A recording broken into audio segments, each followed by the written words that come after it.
Hmm. Oh, nagulat kayo, no? Masayang araw po sa inyong lahat. Ako po si Krishalyn si Escabosa na mula sa ikatlong baitang ng pang-alaala paaralan kay Don Leon Idolor. Magbabahagi po ako sa inyo ng isang kwento.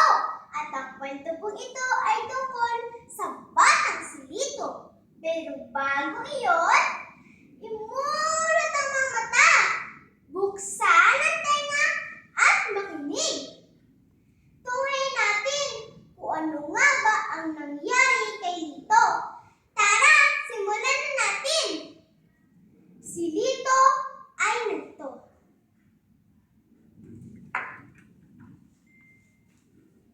Bumili si Lito ng bagong pito.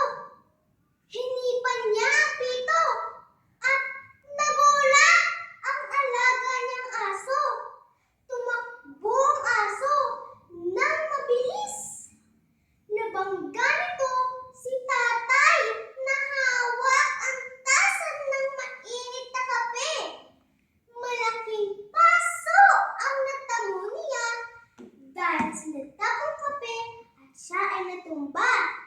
Nabasag ang paso ng halaman. 7 ang nabasag na paso ng halaman, kaya siya ay nagto. At dyan po nagtatapos ang aking maikling kwento.